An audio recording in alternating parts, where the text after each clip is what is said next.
Olá, pessoal. Eu sou o professor Álvaro Guimarães de Oliveira e vou fazer um trabalho muito importante. Na realidade, estou fazendo uma contestação heterodoxa e inédita. É absolutamente inédita essa contestação que eu estou fazendo. Trabalho realmente completamente diferente. Aos economistas Milton Friedman, Roberto Campos e todos os seus seguidores. Esse trabalho eu tenho o maior prazer em fazer, porque ele é muito controverso. O que existe na internet de bobagens que são ditas a respeito da inflação, a respeito dos efeitos inflacionários, a respeito de moeda, é um negócio sério. E eu quero colocar para vocês antes que eu tenho autoridade no assunto. A autoridade que eu quero dizer é porque eu tenho uma formação que me leva a entender o assunto de uma maneira que eu posso traduzi-lo da maneira mais simples possível. Eu tenho um mestrado em negócios internacionais nos Estados Unidos. Passei 3 anos e meio nos Estados Unidos para fazer esse mestrado. Na Bahia, eu fiz economia. Fiz também um técnico em contabilidade na Fundação Visconde de Cairu. E sou um autodidata em contabilidade. Já escrevi mais de 10 livros em contabilidade e, portanto, eu sou eu posso dizer, eu tenho uma grande experiência na teoria da partida dobrada. Devo dizer que é uma das coisas mais importantes para o assunto que nós estamos tratando. Veja só, os economistas, de uma maneira geral, não têm um robusto conhecimento de contabilidade e, particularmente, de teoria da partida dobrada. Eu acho que 30% dos economistas já ouviram falar, 70% nunca nem ouviu falar, 70% nunca nem ouviu falar de teoria da partida dobrada. E isto é muito difícil para eles entenderem o que é inflação, o que é moeda, orçamento. Enfim, eles têm grande dificuldade. Eles são bons teóricos, são em economia, matemática, mas no lado prático da coisa, da contabilidade, porque um economista tem que estudar macroeconomia e microeconomia, porque economia significa o seguinte: estuda empresas. Como estudar empresa se você não tem formação robusta em contabilidade? É muito difícil, né? Do lado da macroeconomia, tem o quê? Tem orçamento, tem, macroeconomia tem orçamento, tem moeda, também exige um conhecimento bastante robusto na área de contabilidade. Então fica difícil. É por isso que eu vejo tanto erro dos economistas aparecendo aí nos jornais e na internet. Inclusive, meu amigo, a a política monetária de combate à inflação com juros altos. Combate à inflação com juros altos está errando exatamente o foco. Porque o que faz a inflação não é a expansão monetária. A expansão monetária é o resultado de quê? É o resultado da aceleração da demanda. A demanda acelera e a demanda acelerando, o governo naturalmente tem que acompanhar, oferecendo a expansão monetária. Basta dizer a crise de 2008, que entende muito bem isso. A crise de 2008, o que é que aconteceu? Os governos, os bancos centrais do mundo desenvolvido, despejaram toneladas de dinheiro na economia. Para quê? Para evitar que a economia quebrasse. E o que foi que aconteceu com o dinheiro que eles jogaram na economia? O dinheiro ficou empossado. Por que empossado? Porque não tinha demanda. Então, a demanda é que comanda o processo inflacionário, meu amigo. Nada tem a ver com a dimensão monetária no processo inflacionário. Nada tem a ver. Não tem mesmo. Eu vou mostrar com exemplos aí, e exemplo que eu mostro, porque ninguém mostra.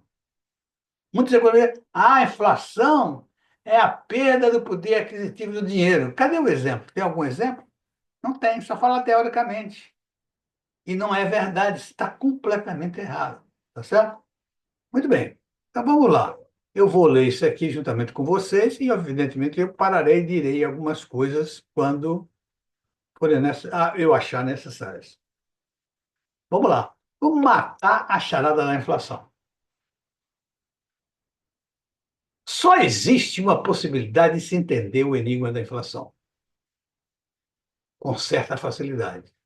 É separar, teoricamente, os dois fenômenos que eles dão origem e que são inseparáveis na prática e analisados individualmente. Veja só, o fenômeno da inflação é compra e venda. A compra não pode existir sem a venda, e a mesma coisa. Então, elas são inseparáveis, são muito mais ligadas que chifópagos, que não pode realmente, na prática, separar uma coisa da outra. Só teoricamente tem que fazer, analisar ver as condições dela e aí a gente chega a conclusões interessantes. Tá certo? Então vamos lá. A operação de compra e venda é um tanto quanto complexa para se entender. Primeiro, porque essa operação é realizada através da reunião de dois fenômenos importantíssimos e, de um certo modo, difíceis de se distinguir. Você tem dificuldade de distinguir um fenômeno do outro. O fenômeno monetário e o econômico. Esta complexidade já começa na ligeira dificuldade de se compreender que sem compra não existe venda e vice-versa. Obviamente, sem compra não existe, não é mesmo?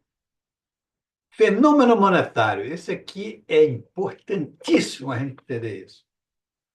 É difícil para o economista isso.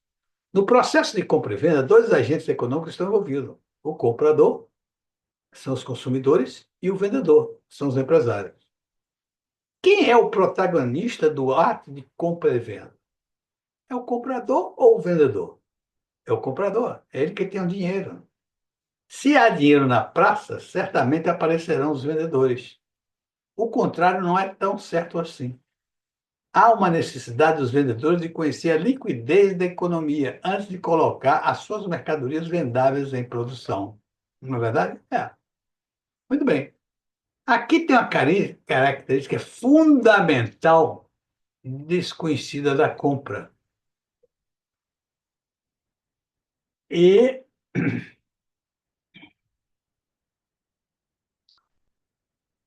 da compra. Vocês vão ver. Eu tenho um exemplo importante sobre isso.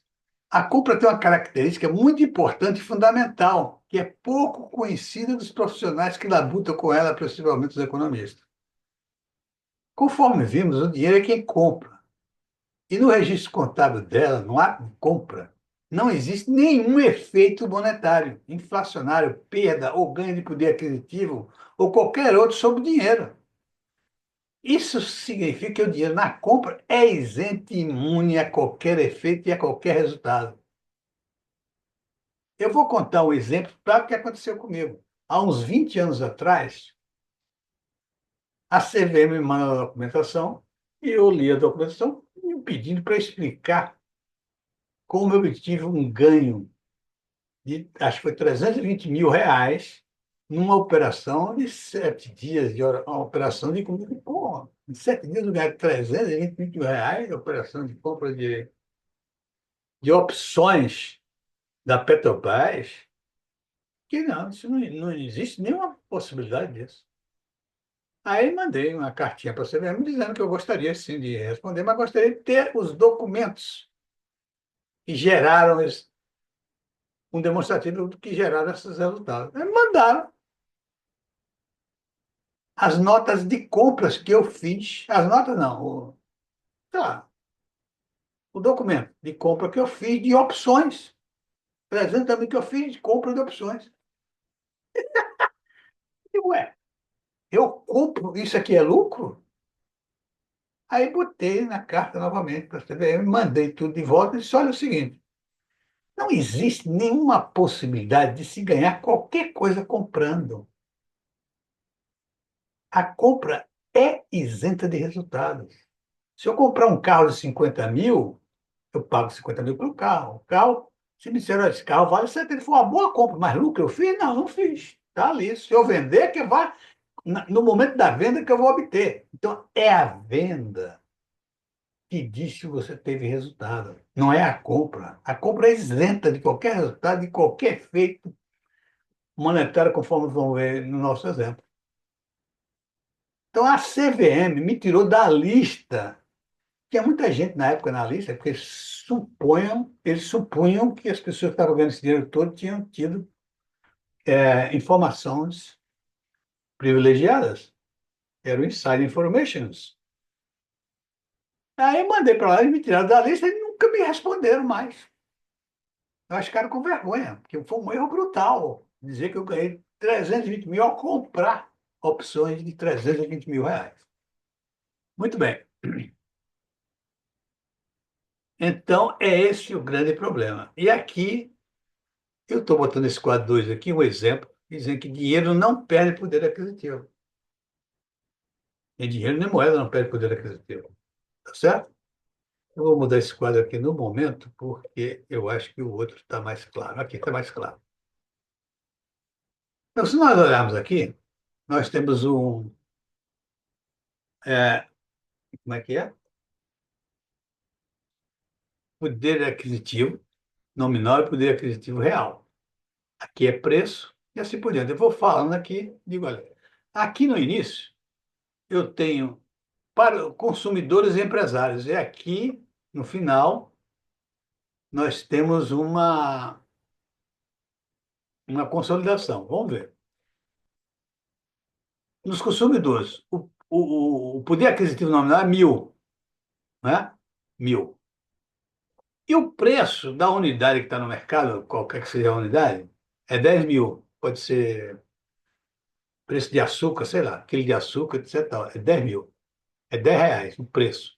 Então, com 1.000 reais, os consumidores poderiam comprar 100 unidades se ele comprar naquele momento.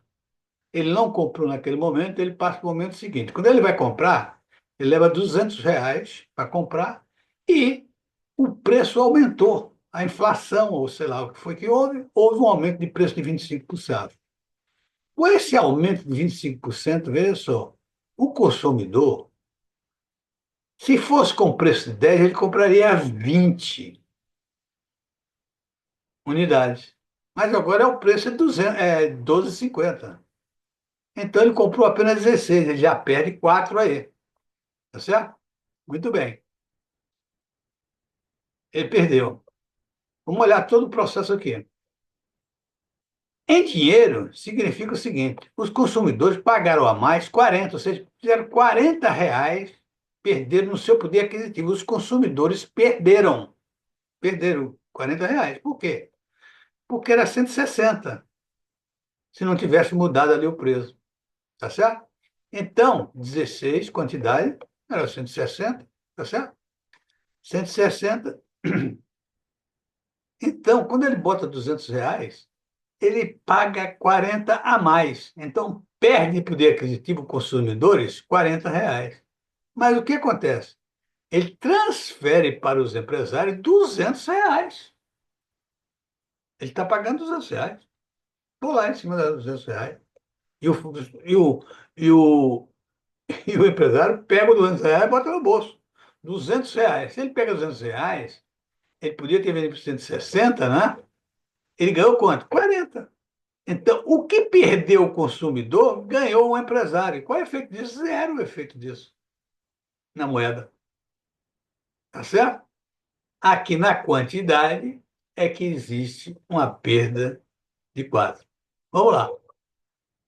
Depois, ele vai para aqui e compra 300 reais. Os consumidores compram 300 reais, mas o preço aumentou para 15. Ele poderia, ele poderia, a 15, ele poderia comprar a 10, 300 reais, 30, mas só compra 20. Então ele perde 10. E quem ganha 10? Quem ganha 10 é o empresário. Em dinheiro, o que que acontece? Ele paga 300 a mais. Quanto ele perdeu? 100. E quanto ganhou o empresário? 100. Qual é o efeito? Zero no poder aquisitivo da moeda. O poder aquisitivo da moeda é exatamente igual. Puxa essa porta devagarzinho aqui, claro. É exatamente igual. Então, meus amigos, você vai ver que até o final é dessa maneira. E chega ao final, vocês percebem aqui que os consumidores perderam de poder aquisitivo 390. E os ganhadores foram quem? Os empresários 390. 390 com 610, 1.000. 390, tá certo? Menos 610. É o que restou aí. Então, se você olhar, a inflação não causa efeito sobre o dinheiro, mas sobre os proprietários dele, os consumidores e os empresários. Os efeitos ficam entre os consumidores e o empresário, porque o consumidor perde 40 aqui no início, o empresário ganha 40. O consumidor perde 100, o empresário 100. Qual é o impacto na moeda? Zero. Absolutamente zero. Não tem impacto na moeda. E claro que não poderia, porque se a moeda é, ou o preço é, a medida do poder aquisitivo, como é que ela vai mudar? Se ela mudar, não tem sentido, vai ser errado essa conta, ou é impossível fazer isso. É a mesma coisa do metro. Você vai comprar 1 metro de pano, tem lá 1 metro, um pedaço de pau, que é 1 metro. Compra. R$ 100 o metro de pano. Outro dia vai lá, o mesmo metro, o pano é 120.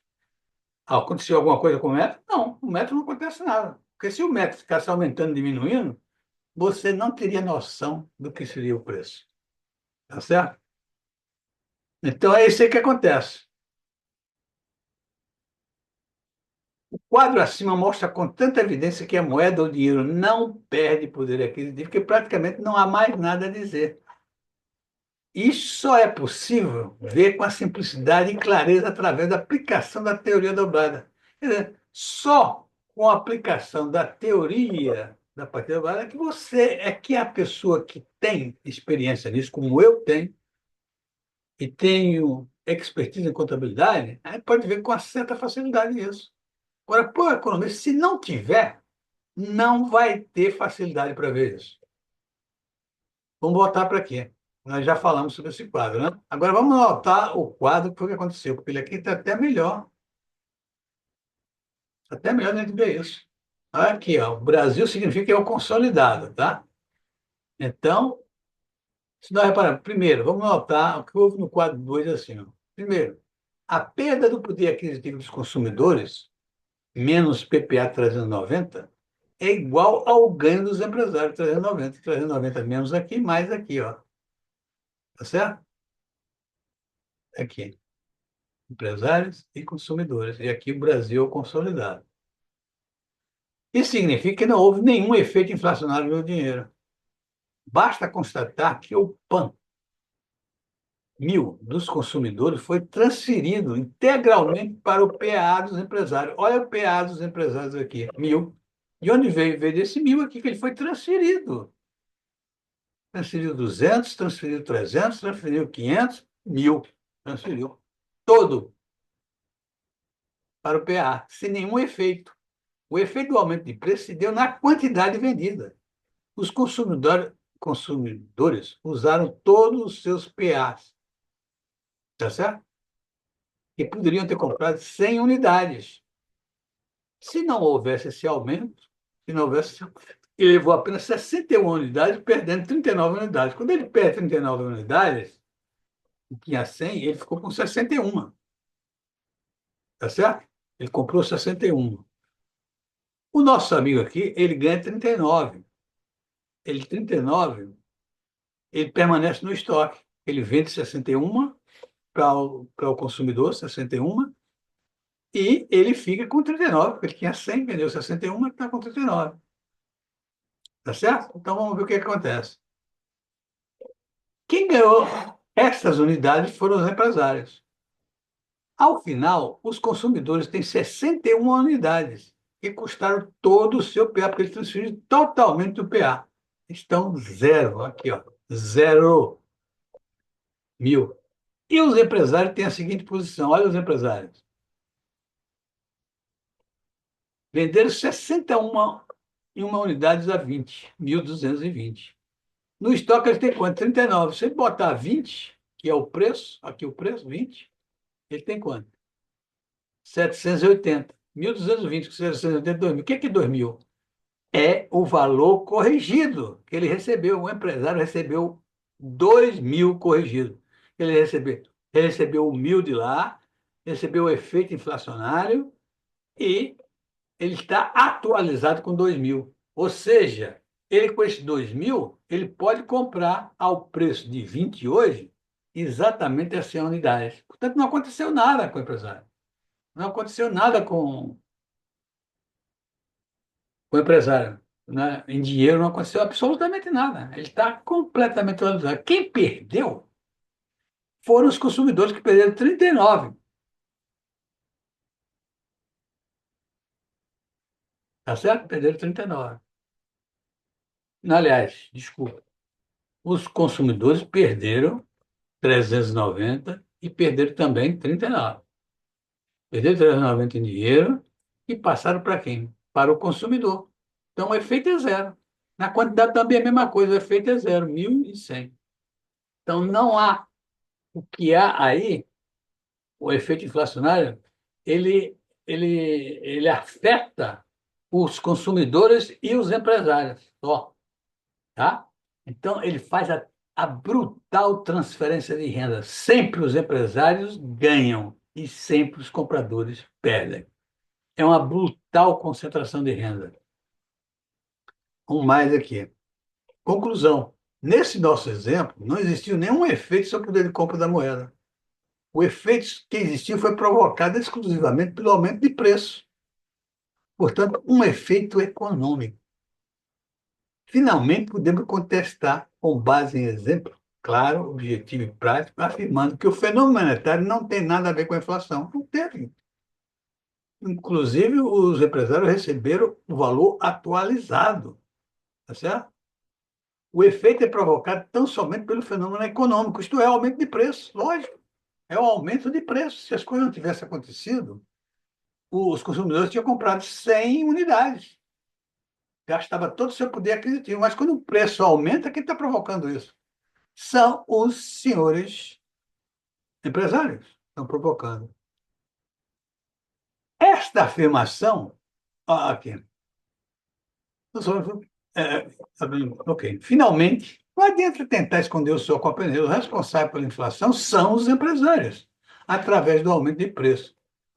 Esta nossa afirmação é diametralmente oposta à conclusão de Milton Friedman, Roberto Campos e seus seguidores, inclusive no que diz respeito à responsabilização pela inflação.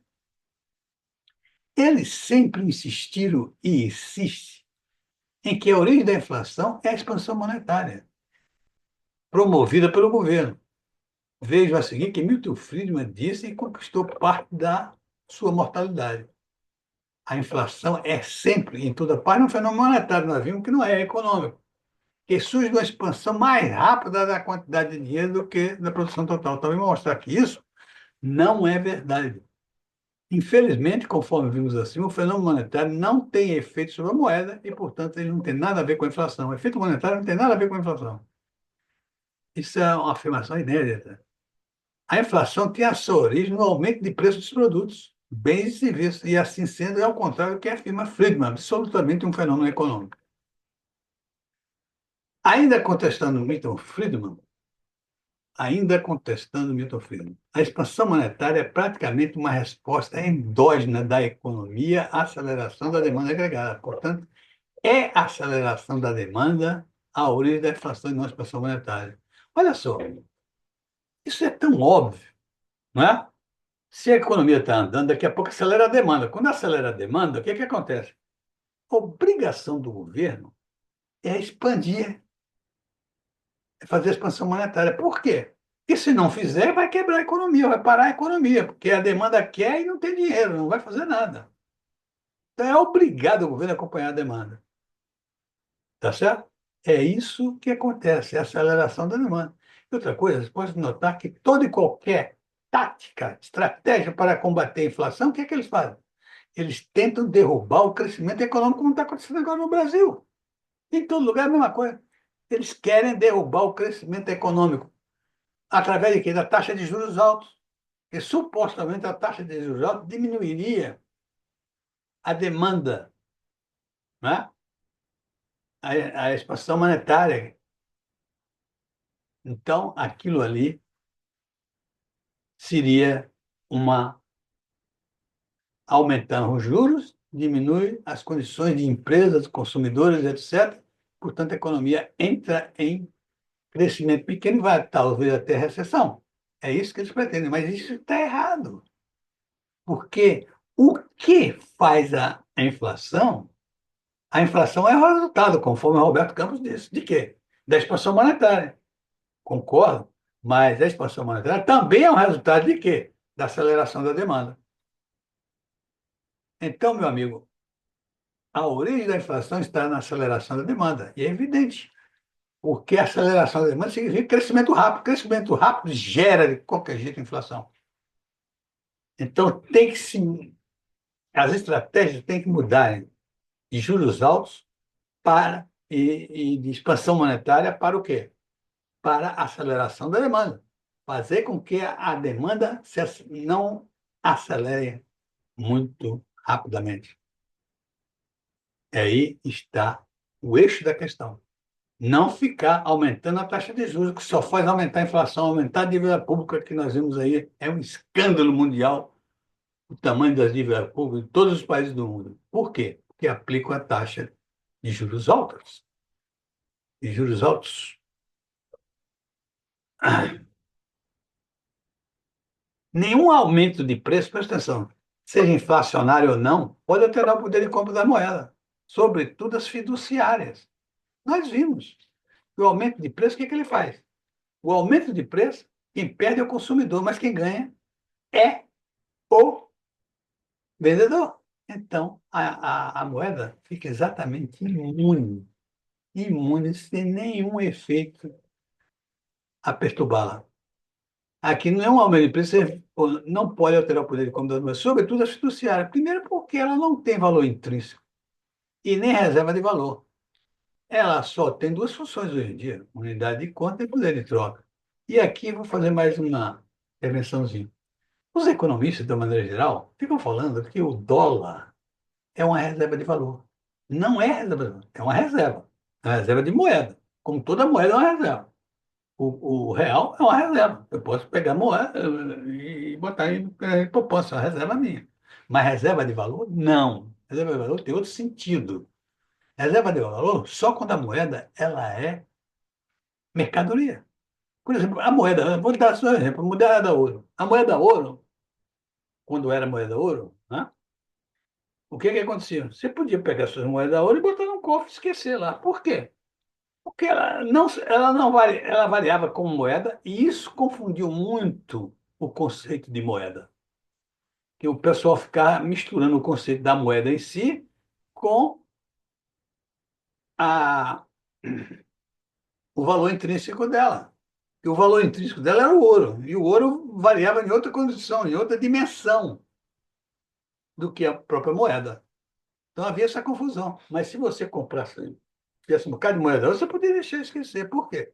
Porque mais tarde você poderia até ganhar muito mais do que se você pegasse ela como moeda e trocasse. Porque o ouro pode subir muito. O ouro subindo muito, você pega as moedas e vende como ouro, não como moeda. Tá certo? Isso é que é reserva de valor. É quando você pode utilizar a moeda como outra coisa além de comprar. Você pode usar a moeda como venda, não só como compra. É isso que é reserva de valor. E os economistas todos não sabem disso. É uma confusão absoluta. Pode ler no jornal, pode ler na internet, você vai ver isso. Falando que o dólar é uma reserva de valor. Não é reserva de valor. O dólar é uma reserva monetária. É melhor reserva monetária o dólar do que a reserva monetária em reais. Mas não é reserva de valor porque não tem o poder de venda maior do que o poder de compra. É isso aí.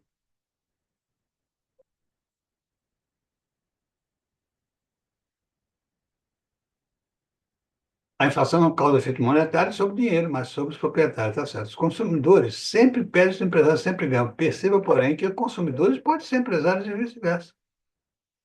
Outra importante observação que podemos fazer é que o aumento de preço, seja inflacionário ou não, não altera diretamente a produção ou o PIB da nação.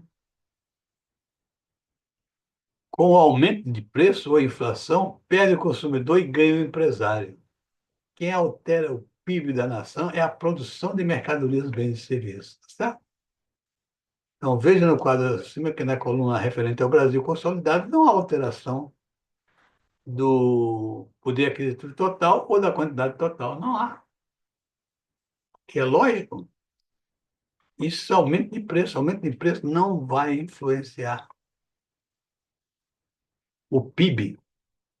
Muito bem, meus amigos, aqui tem o meu currículo, né?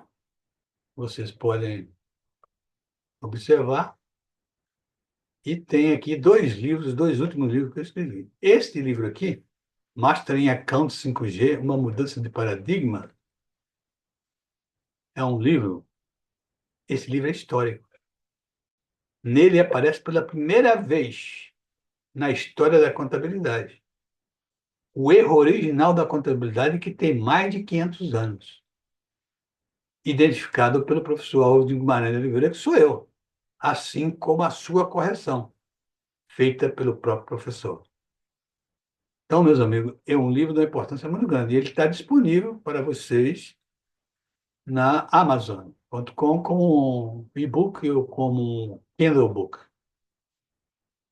Esse outro livro aqui é de uma importância fenomenal. Eu cheguei à conclusão, eu tenho uns 50 anos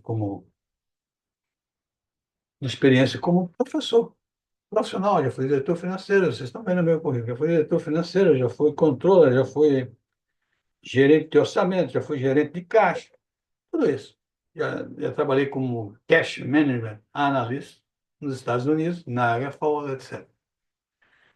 E percebam que ninguém sabe o que é lucro. Cada um tem uma definição de lucro. Tanto é, se eu pegar a documentação da Petrobras de um ano, e essa documentação, eu criar cópias para 100 pessoas, 100 profissionais, da área contábil, da área economista, etc. Tal, entregar na mão deles, eu vou receber 100 resultados diferentes, que cada um tem uma definição diferente de resultado. E nenhuma delas é certa. E tem uma coisa, até hoje, até agora, esse momento, todo o resultado econômico está errado, porque eles trabalham com a provisão para devedores de uma maneira, eles contabilizam a redação erroneamente, trazendo lucro de um exercício para outro. Então, eu cheguei à conclusão que eu deveria fazer um livro que definisse o lucro com precisão cirúrgica. Ou seja, que se eu pegasse esse mesmo 100 documentos da Petrobras e integrasse para os mesmos 100 contadores, eles deveriam me entregar um lucro igual. Se ele não entregasse um lucro igual, estaria errado. Por quê? Porque eu defini todos os conceitos, todas as relações de lucro, etc. Eu defini claramente, de uma maneira objetiva, para que não haja dúvida do que é lucro. E coloquei nesse livro. Então, esse livro é como se fosse um manual de como você determinar o lucro de uma empresa. Portanto, eu acho da importância muito grande, porque não existe nenhum livro com esse objetivo que eu tive. Tá certo? E, meus amigos, muito obrigado. Até a próxima. Eu voltarei ainda mais outras vezes a falar de inflação, porque é um assunto que realmente merece atenção, porque os economistas confundiram demais a situação. Por não saberem contabilidade, por não saberem teoria da contabilidade da pátria dobrada, eles não têm competência para atuar nesse campo de ação. Eles confundiam muito e confundem todo dia. Pode olhar, todo dia na internet tem um erro gravíssimo de algum economista falando sobre inflação. Ok? Só agradeço, muito obrigado pela atenção e até a próxima vez. Tchau. Muito obrigado. Tchau.